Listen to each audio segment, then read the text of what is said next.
We are standing here in the middle of Lafayette Square Park in the heart of Harlem Park, the most beautiful part of Harlem Park. I'm here with the park advocate, Chris Delaporte. He is the park master, so he's going to tell you all about this awesome Lafayette Square Park. Thank you very much, Adam. Well, listen, this is a part of the, this park was a part of the 1904 Olmsted Plan. Olmsted was the original planner of the expanded and well planned out park system that we know today. It had three major parts to it: Gwynns Falls, Herring Run, and the Jones Falls. At the time it was planned, those were the three large natural elements.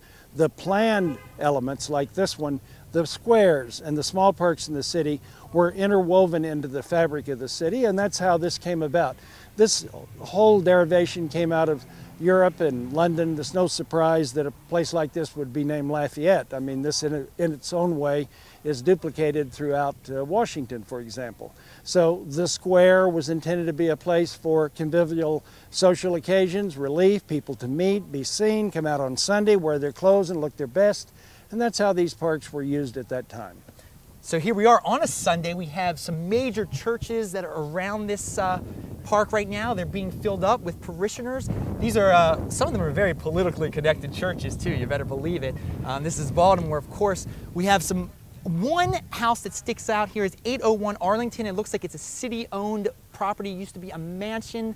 They don't know what they're going to do with this thing yet. It is a controversial property, and it's right next to an apartment building they threw up here, which does not match any of the lovely square buildings, but all the other buildings are beautiful. Kiefer Mitchell's family lived right over there on the corner of the square, I believe. So there's a lot of history here, a lot of Baltimore history. If we were in Patterson Park on a day like this, yes, it's almost noon, the park would be filled. That's this is right. actually quite a pleasant day, Yes, it is. and no one from the neighborhood is enjoying this beautiful park. I run through here quite often, and you rarely see people really using it. You see people who are stuck living in that big old person's apartment building out here in their wheelchairs. Nothing wrong with that.